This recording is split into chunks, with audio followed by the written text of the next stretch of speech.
You are listening to the Two and Out CFL podcast, a proud member of the Canadian Football Podcast Network. Grab some poutine and a double-double. It's time for the Two and Out CFL podcast. He's got it!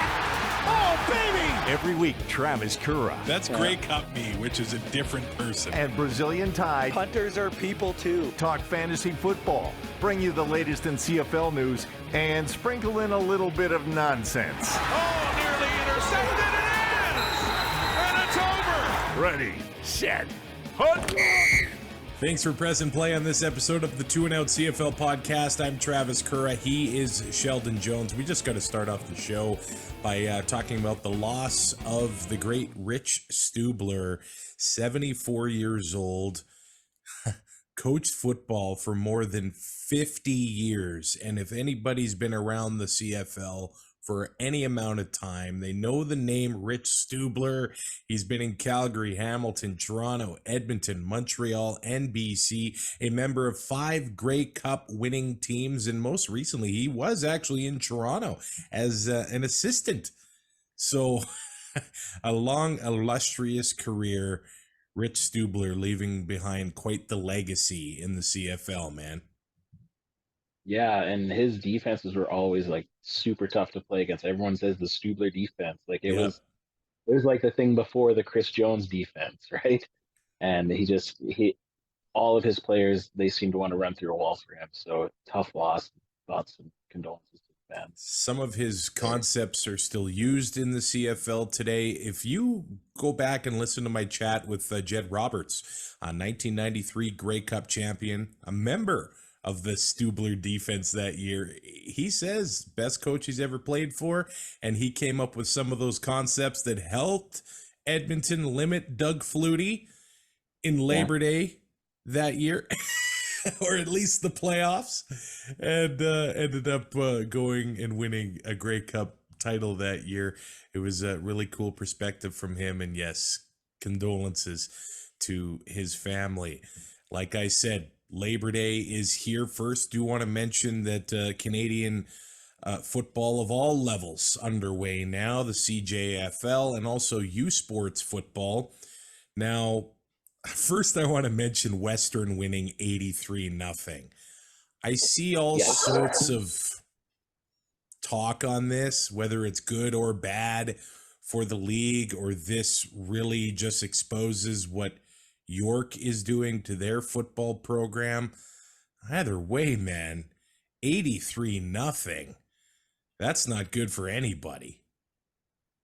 It's not, but it happens in football all the time. It happens in the PJFL or CJFL, whatever it's called now. It happens in college football in the States all the time when there's that mismatch where you have a seeded team playing an unseeded team. So it happens. I'm sure it wasn't fun for York. I'm sure it got kind of boring for Western too, but it's football. They'll bounce back. Next time they won't put up 83 on them. I'm sure that the defense will remember that score. I guess when you get to that level, sometimes you just get crushed, or you do the crushing. Although a game that I would prefer, and I think you would prefer, and I think people across Canada would prefer to talk about, this even makes some ripples in the United States a little bit when they see what's going up there north of the 49th. This is crazy. The Acadia Axemen and the Mount Allison Mounties. So Acadia wins, I think it was 15-13.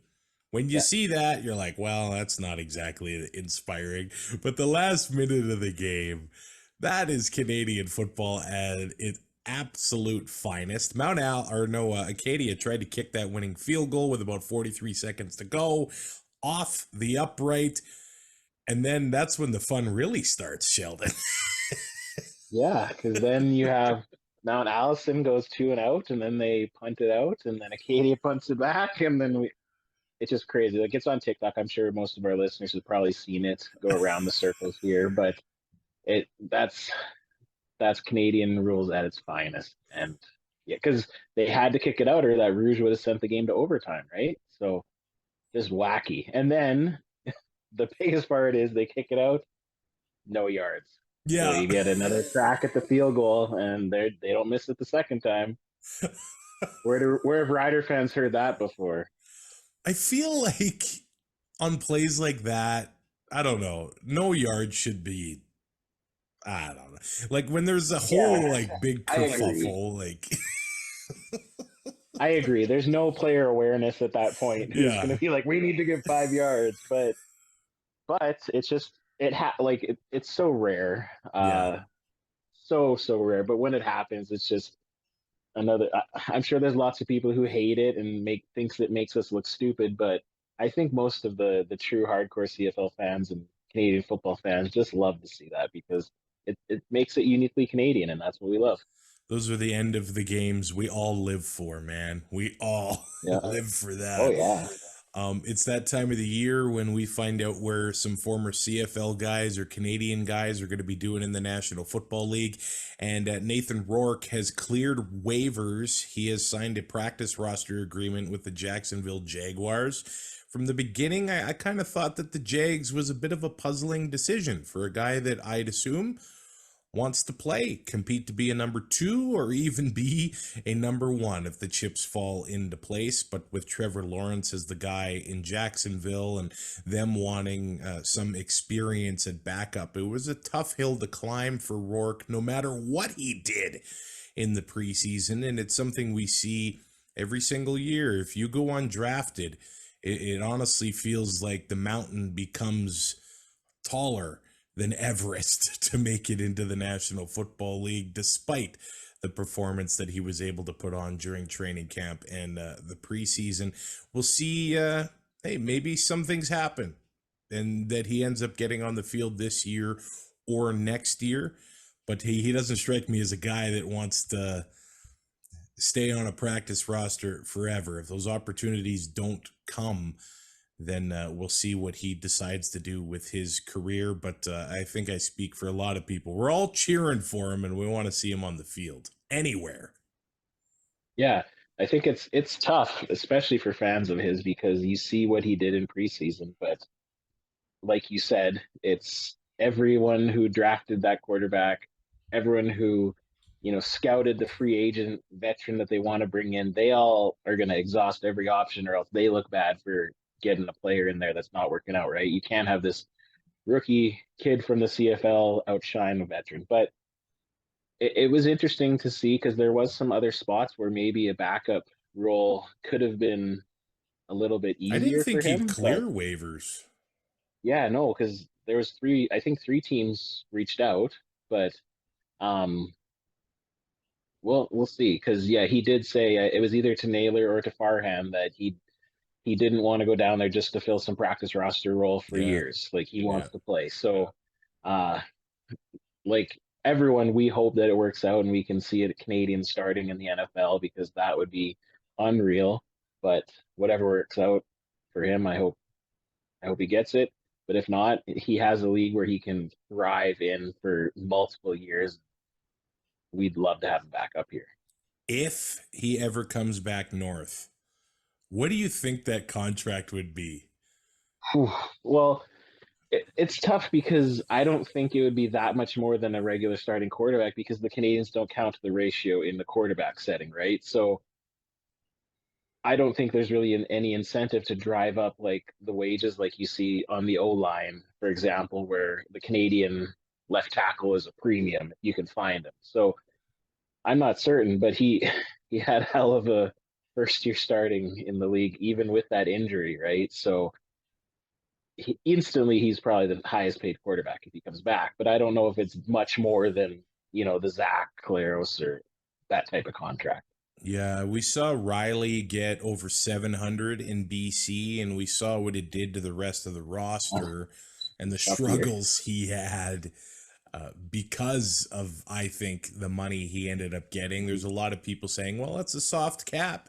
Give the kid $1 million. And I think if he did get $1 million, I'm just saying it would be, I think, good for the league in a way, like erasing a little bit of that perception that, hey, guys can make some pretty good money in Canada. Yeah. But if it handcuffs the rest of the roster, that's also not good for anybody either. But Yeah.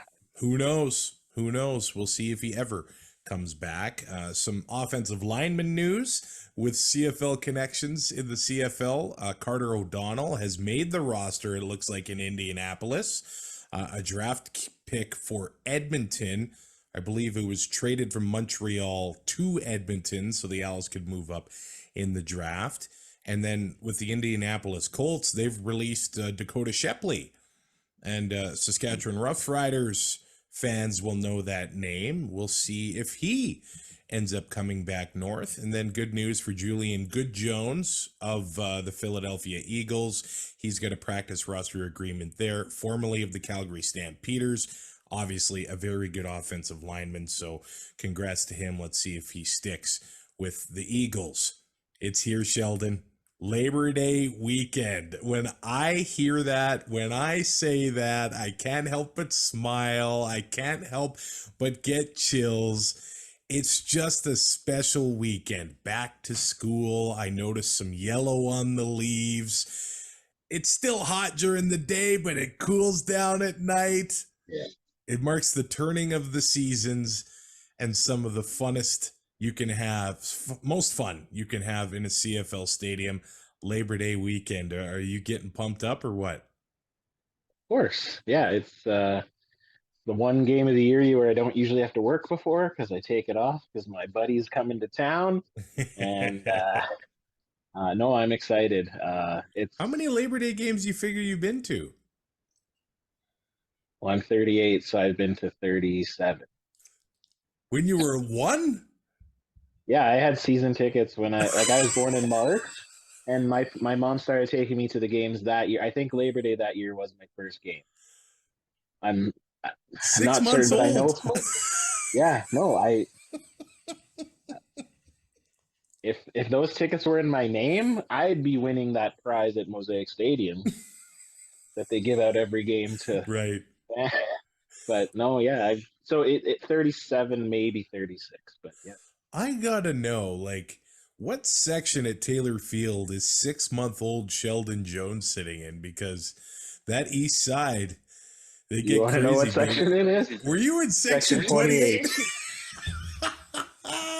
Mother of the Year, Mrs. Jones. Well, my mom had tickets with her friend Kathy, and she was a teacher at SciAS, and so okay. I don't know. She got the student deal, I guess, being a teacher as well, and so they were just the cheapest tickets in the stadium. So that's why they had those season tickets. I love that. Yeah, so I was 4-year-old Sheldon Jones in section 28. You know, I learned a lot there. Let's put it that way. I learned a lot. You knew all the words before you went to kindergarten, man. You were the one teaching the kids. Maybe. The Montreal Alouettes home to the BC Lions here. The Lions are 3.5-point favorites. It's the first time BC has played on Labor Day since 2015, so it's been a little while here. Now, both teams, I guess, kind of come limping into this game. We'll say Montreal, they've won 4 of their last 5. Rough one against Winnipeg last week. But BC has lost 3 of their last 4. And all of a sudden, things are changing a little bit, it seems, with the BC Lions. They had a rough one against the Tiger Cats last week. And traveling to Montreal, never an easy assignment from the team on the West Coast. It seems to be not a very easy assignment for a lot of teams because it's that Montreal nightlife. It can get you if you're a player. I think nowadays not as much as in the past, but It seems like it. no, Yeah. it's tough because like BC should be pretty pissed off because the last 2 games they were expected to win and they're still expected to win in Montreal on that's pretty interesting to me, to be honest. But I think Vernon can get it back here, and I think Montreal looked terrible last week. Other than a couple pick sixes, they looked bad. So I think this is where we can see the real BC Lions, and they can get a win back and hopefully for them, at least. It'd be awesome if they lost, but for a Rider fan here. But I think they get back on track, especially after getting humbled by Hamilton at home last week. Love the Iron Sheik reference. Rest in peace to Sheiky Baby. The BC Lions last in rushing yards, second last in rushing attempts, and they've got the worst yards per carry average as well. And I guess this is why Vernon Adams throws as much as he does.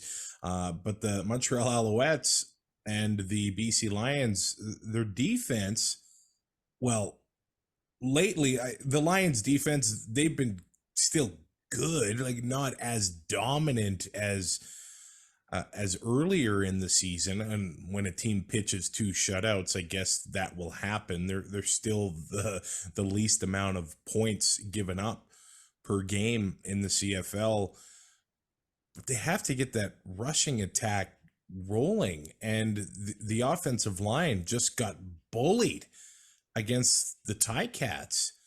They obviously need more energy, and I just feel like, and that was the theme after the game against the Ticats. Where was the energy?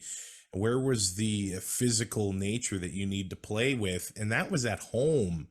To try and rediscover that on the road, probably a little bit of a challenge here going to Montreal. So the Lions are going to need to show us what they're made of here. The Montreal Alouettes making some changes with their lineup. Hergy Mayala ended up getting released here. He did have a costly drop on a long play last week. Jason Moss said that wasn't the final straw. There was a lot of circumstances surrounding Mayala getting released, but a talented Canadian player we've seen in Calgary didn't really live up to that in Montreal, but I do hope he gets another opportunity around the CFL. That being said, maybe some veterans returning to the lineup on both sides of the ball. Greg Ellingson, who we haven't seen this year, has been a model of consistency at receiver in the Canadian Football League. Always has seemed like almost a lock for 1,000 yards. Ran into some injury issues even last year with Winnipeg, but the emergence of Dalton Schoen kind of made that not matter for the Bombers. But with Keon Julian Grant injured, a very important part of the Alouette offense early in the year, Ellingson possibly coming back, practicing in full, that's a big addition for Cody and the Alouettes offense. It is, and it'll be interesting to see if he does play, if they can get on the same wavelength as quickly, because he's going to have a lot of rust to shake off. And I know that Kenny Lawler, when he returned this year, he didn't look rusty at all. So we know it can happen. And he's Mr. Reliable. He's that target that Cody will need to look at on second down when it's second and long, and he'll get that first down, or at least he did in the past. So very interesting to see what happens there. Yeah, the presence of Greg Ellingson only helps a touchdown tie. It helps the guy like Austin Mack as well. So we'll see how early he gets involved in that offense. And Jason Moss saying last week against Winnipeg that the goal was to have William Stanback have 2 series and then Walter Fletcher have a series after that. Montreal, another team that needs to get the running game going. They're not the worst in the league, but they do have less than 5 yards a carry. And with a talented guy like William Stanback, a guy that has had major success in the CFL, they haven't lived up to their potential on that side. So we'll see if they get that rolling this week. And Seontae Evans may be making a return to the defensive side of the ball for the Alouettes, a group that has kind of been a little bit off and on throughout the year, but lately it seems to be a little bit more good than bad. That Alouettes defense, they're giving up the least yards per play on first down. And if they're able to keep those Lions in second and long situations, a team that has been struggling running the ball, that bodes well for those Alouettes. And I don't know, Vernon Adams Jr. has been on the side where the air horns are on his side, but this time they're not going to be so favorable to VA. No, and that is actually another storyline in the game too, because his tenure in Montreal didn't end well. He he got chosen, or Trevor Harris got chosen over him, and he then had to get shown the door. And so maybe he has an axe to grind there. Maybe he wants to show out against his former team. I think with BC's struggles with the run, I think it could come down to Vernon Adams reigniting that. Like, have him do some bootlegs, have him do some draws, get the offense rolling there, and then maybe they can set up some running back plays. Yeah, we've seen VA put too much of the pressure on his shoulders here, but we'll see how he's going to do going back to his old home in La Belle Province. Now we go to Sunday, another Labor Day weekend classic. The Saskatchewan Roughriders home to the Winnipeg Blue Bombers, and the Bombers are 7.5-point favorites here. Can't really fault that line right now. The Bombers can clinch a playoff spot with a win, and they're on a 4-game winning streak at Mosaic Stadium. However, I will add an asterisk to that because their last visit to Mosaic, well, it was a win over the Riders, but let's go back to November where they ended up falling to the Toronto Argonauts in the Grey Cup. Sorry, I just had to throw that out there. But Zach Collaros has never lost to the Riders as starting quarterback of the Winnipeg Blue Bombers. I will add, I guess, does that mean that Zach is undefeated in Labor Day matchups between the Bombers and the Riders because he's 1-0 as a Rider starter with this Labor Day game? Yep. Now, it could have been. Now, I look at the past, and it seems like both teams had so much turnover in between Labor Day games. But now that Bomber team is seasoned. They know what they're getting into every Labor Day.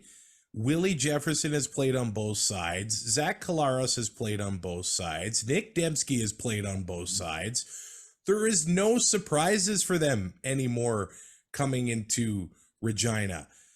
A little bit different for the Riders. So much turnover, it seems, all the time. And now Jake Dolagala is going to be starting for the Riders, his first ever Labor Day Classic as starting quarterback. I feel like the pressure on a starting quarterback in Saskatchewan is a little bit different than any other team in any other position for the Riders.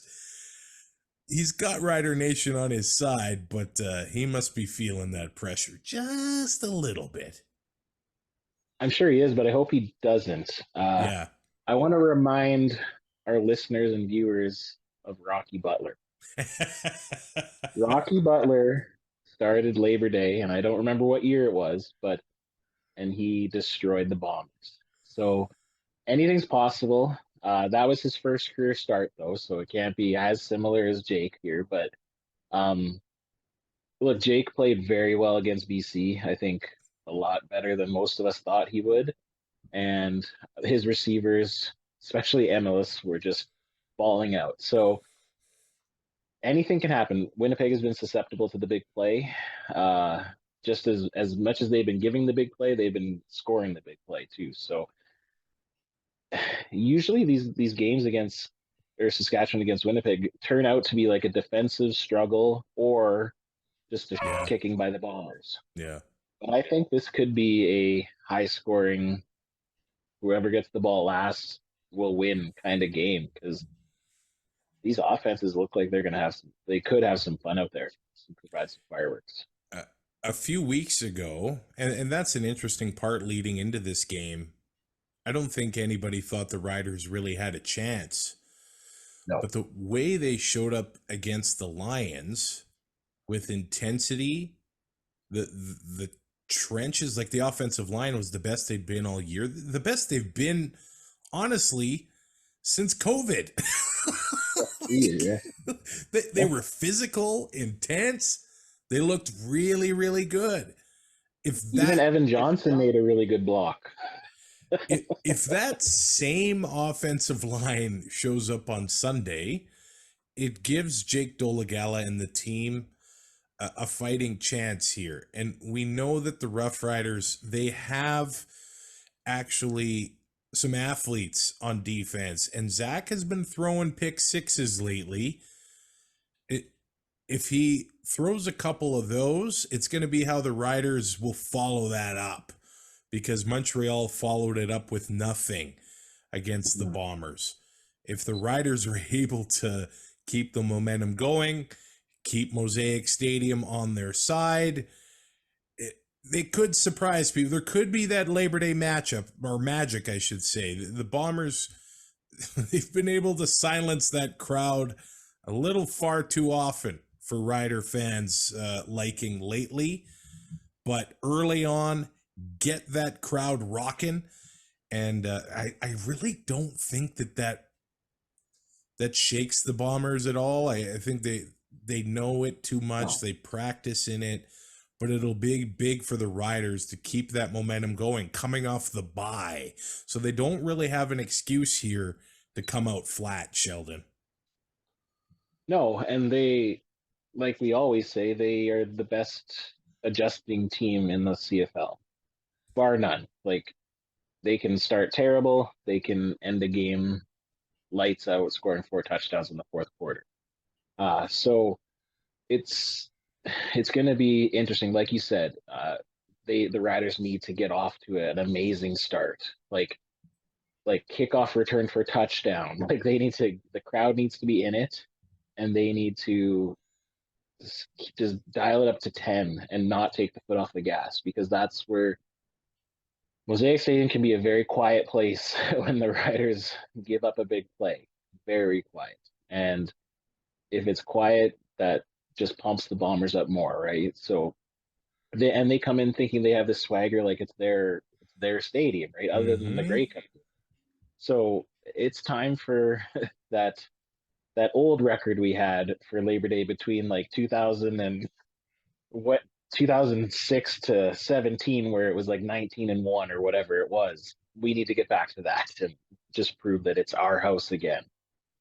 This is the 78th home game in Rough Rider history on Labor Day weekend. The Riders are 37-20 in Labor Day games against the Bombers. Rough Rider historian Rob Vanstone put together an incredible history lesson on Labor Day weekend on riderville.com.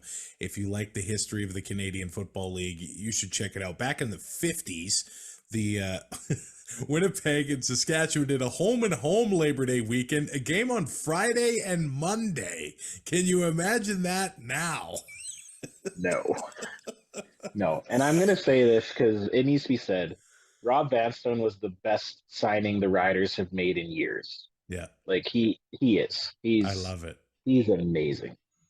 Yeah, and the Riders it looks like they're pulling out the stops here to make it a fun Labor Day weekend. There's all sorts of music going on. The Party in the Park has a Labor Day game, a watermelon eating contest.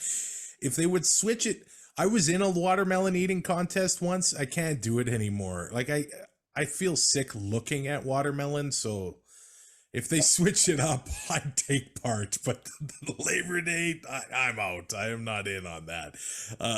Janarian Grant has been poking around practice. Doesn't look like he's participating, but doing sprints on the sideline. That ankle injury he suffered back in July. So Bomber fans will be happy that he'll be back, hopefully in the next few weeks here. And Theodric Hansen was practicing, the global player for the Winnipeg Blue Bombers, but maybe the best global player in the CFL, suffered an Achilles injury.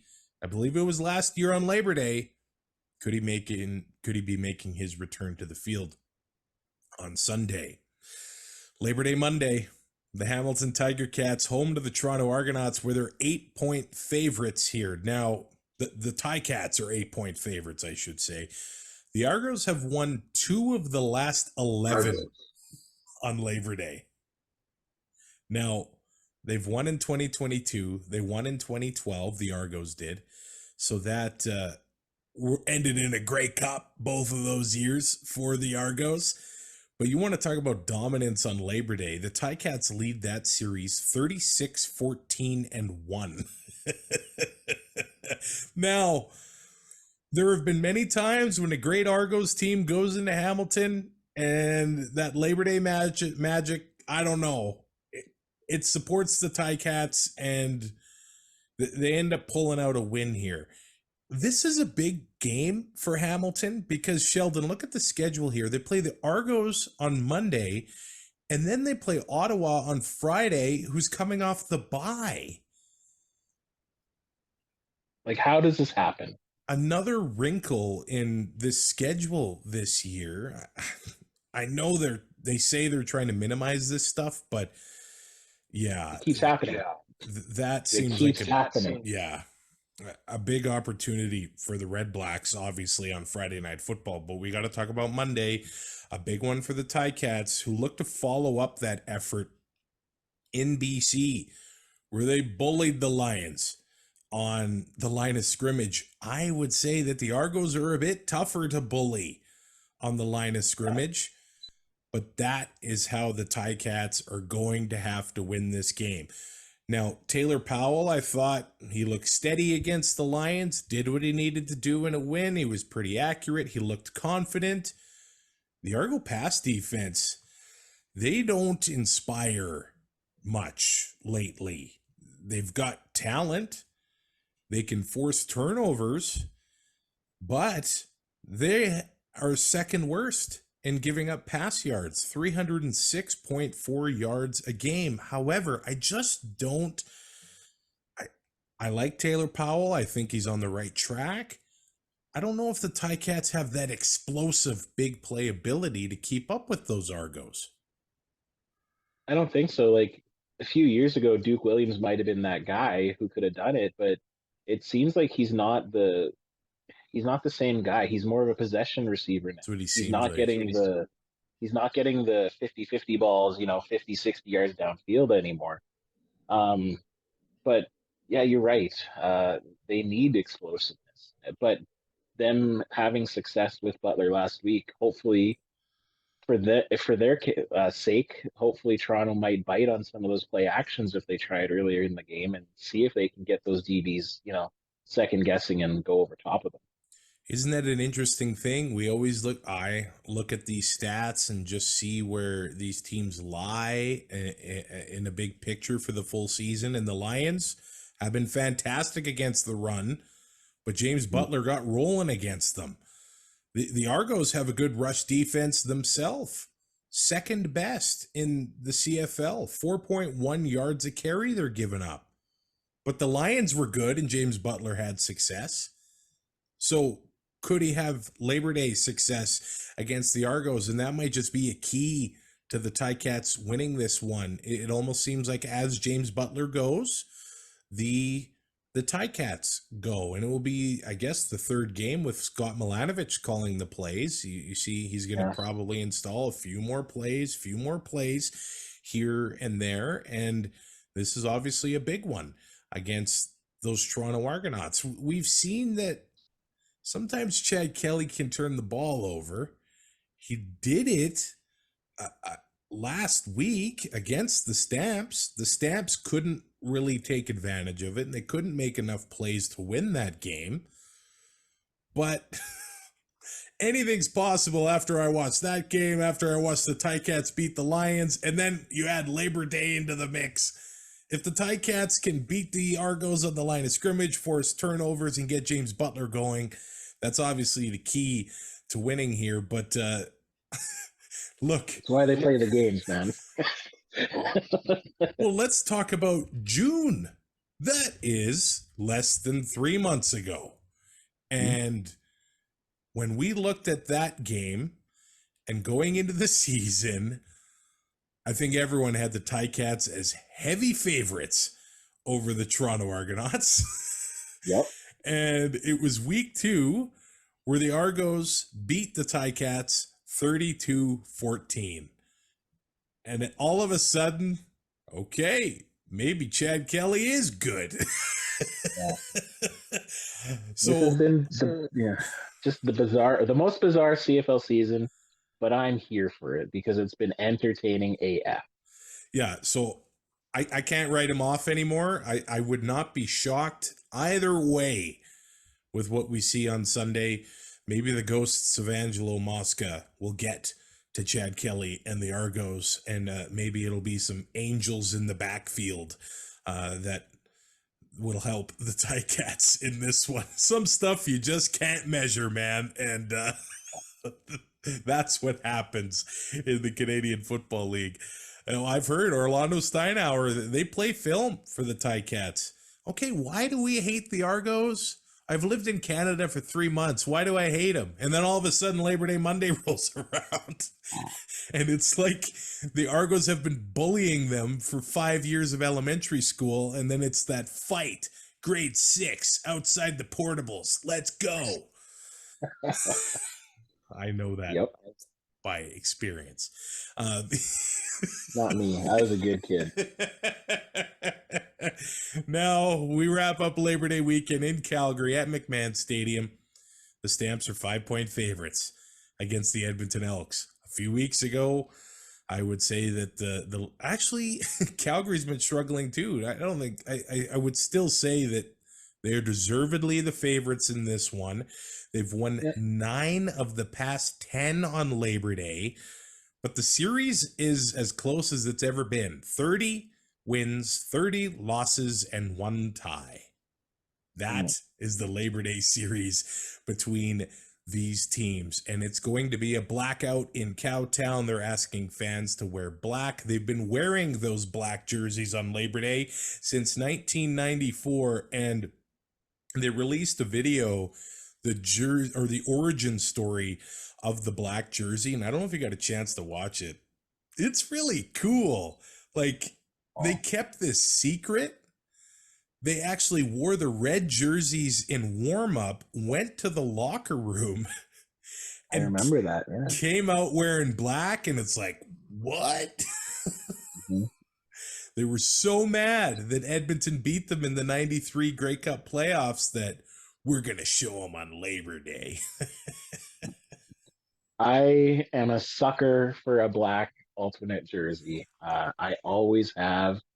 Love the Riders. I know that's a hot take here for some reason, but I liked them. The greatest jersey the Riders have ever had. Like, for some reason, they just played meaner. No, the retro's nice, but I'm just talking the way that they flipped that switch, like back when like Shante Peoples, of course now I can't remember any of the names, but when Roy Shivers and Danny Barrett had them go crazy wearing those black jerseys, it was insane. Reggie Hunt, there's another guy, But so I love Calgary's black Rider jersey. Nice. I'll be wearing it Sunday at Monday at McMahon Stadium. Okay, good. I was like, don't wear that one for here because it's gonna be way too hot. Yeah.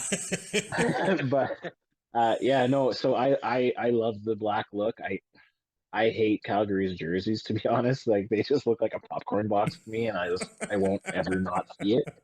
But so I miss when they used to have those sweet chromatic helmets. Those were pretty cool. Those were best in the league, yeah. But back to the actual game and not just the fashion choices. I will say there have been times when I go there as a Rider fan, whether it's the playoffs or whatever it is, and the Stamps come out in black, and it's like, all right. Yeah. I'm just going to go home. Yeah, no. Like, I don't know what it is, but their record's incredible with it. They play meaner in black jerseys. Every team does. Yeah. I swear. Yeah. It's just like it gives some sort of aura over them and a personality change. But so Trey Ford's going to have to deal with that. But I don't know if it's going to help them this year because they're not the same Stampeders that they used to be, in my opinion. Are you saying, we'll get to the pick'em, are you saying Edmonton's going to win? I'm saying there's a hell of a chance they win. Like, since Trey Ford has been in there, they've been moving the ball on offense. Their defense has had time to actually rest so they can stay in the game. And Jake Mayer, he had an excellent game last week against He did. Toronto. But if you look at his whole season, and if you look at their record at home this season, there's a chance that the Elks could squeak this one out. And if they squeak this one out, I think they blow them out the next week at home. Now, if they can't pressure, like last week, Dustin Crum had a lot of times throughout the game. He had lots of time. Yeah. For the Red Blacks, they couldn't really take advantage of it. But if they can't pressure Jake, then, well, and I know Jake has shown that sometimes he's not the best decision maker. He's going to need to make the proper decisions, obviously, here on Labor Day. Edmonton can give up big plays, and this is an opportunity for Calgary to get that running game going. The Elks are just brutal against the run, 141 yards a game. Now, the Stamps just need to get that rolling, and Kadeem Carey is back at practice. We haven't been able to consistently see him this year. So if they're able to get him rolling, that'll only help Jake and only help the Stampeder offense. It could be another one of those things, Labor Day magic, man. Like it's almost like everybody's 0-0 going into Monday. And I think up until this point, Trey Ford has shown that the pressure doesn't bother him. Like he is so impressive. There have been so many, well, I shouldn't say so many, but several times where he makes a big long play and the D lineman or the blitzer linebacker DB bounces off of him. Like he is so strong. He's hard to take down. He's so elusive. And if the pressure is not going to get to him, maybe he puts on a Labor Day show and then all of a sudden those Elks are on a real heater, man. Oh yeah. Like he has the biggest chip on his shoulder out of anyone in the league this year because of, weeks of going by where every fan, every media member in Edmonton is saying, why aren't you playing Trey Ford? Why aren't you playing Trey Ford? And so that, I'm sure, just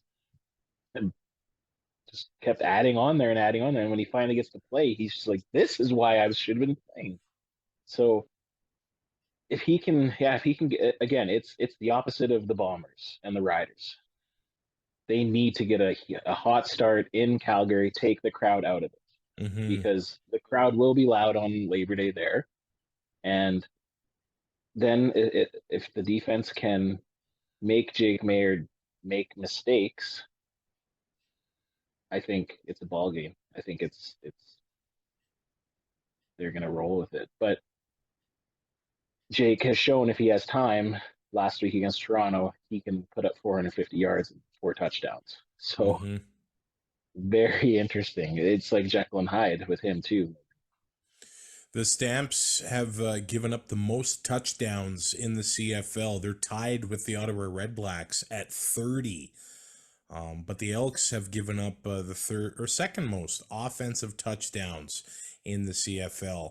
And that's a thing here too. The Stamps, the return issues or coverage issues they've had this year, that's a completely different thing for that year. Although, I'd like, if Labor Day is the time that the Elks have a return touchdown, this whole season will just be, I don't know what is happening anymore. This is, I think, one of the most intriguing weekends in a long time. And it's always anything can happen on Labor Day, but this year, a lot of things have changed in the last 2 weeks, and things look really, really interesting. As well, coming back to practice for the Stampeders is Tommy Lee Lewis.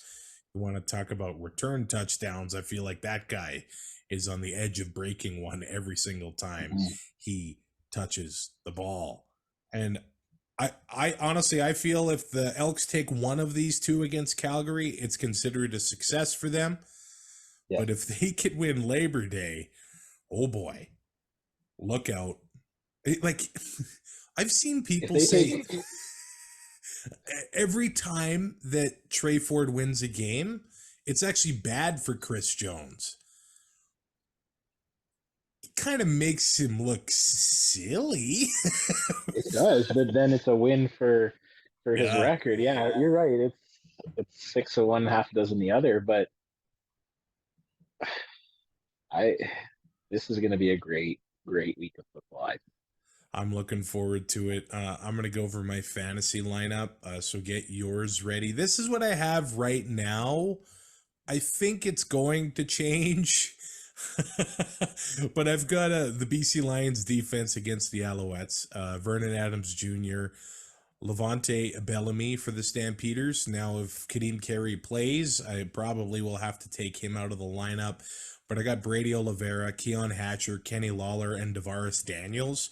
Some real CFL star power in my lineup, which in the past, I've been able to have lots of stars in my lineup and have one of my worst weeks. So that leaves me with exactly $0 remaining. That's why I don't want to change it. But what's your lineup looking like? I have the Argos defense, Vernon Adams, who is my captain. I still have Olette, but he's not my captain this week. Wow, look at that change. Yeah. Well, I think Vernon's going to go off, and I have a better chance of doubling his score than Olette. And then I have Brown from Edmonton for my other running back. I have Bagleton. I have Dembski, and I have my flex value pick of Jareth Stearns. I like that. That. I've got Superman Fike of the Turf District podcast in the CFL Podcast Fantasy League. And as for Pick'em, I'm going all the road teams except for Calgary. What's your Pick'em looking like? Are you going with the green and white? No, I'm not. That's not where I don't know who to pick between Edmonton and Calgary. But I have all the road teams. Screw it. Edmonton. All the road teams. Yes! Edmonton's going to win. Wow. I love it. There you go. Labor Day weekend is here. Safe travels to wherever you're coming from and wherever you're going, or maybe you're enjoying that last summer-long weekend. Coach Phil from Coach Phil Reacts is going to be in Regina. He's in the state of Washington, right? I'm honestly not sure, but yes, he's going to be in Regina. We have there's some events that are happening. On Friday night, they're going to have a little supper for him at Bushwhackers and then head to the Rams game. Wow. I have my mom's birthday supper on Friday, but I think we're going to head to the Rams game and toss a few back with Phil. That's going to be exciting. And then on Saturday, there's a dinner and drinks kind of come and go at the Four Seasons. And wow. Then, Riderville's rolling out the red carpet for Coach Phil. That's the green carpet. Well, I want this. Sorry, green carpet, yeah. Hey, man. I got you. Don't worry. Burgers. I'm good with that. Yeah, and then we're going to he said he's going to make an appearance at Wayne's World, too. So hopefully he can come see us at Wayne's World and at Rick's tailgate. We got everything going on. It's going to be. Wow. I can't wait. This is my favorite weekend. Yeah. And I've heard that there's even a contingent of fans from New York that go to Hamilton for the Labor Day Classic. So safe travels watching Canadian football this weekend. We'll talk to you next week. Catch me at Mosaic Stadium and McMahon Stadium. I will be very sleep deprived on Monday, but I'll talk to you. At least. So say hi, don't be a stranger, and enjoy some CFL football this Labor Day. Stay healthy, stay safe, and we'll talk to you soon. Thanks for listening. Find more great shows like this at CF Pod Network on Twitter.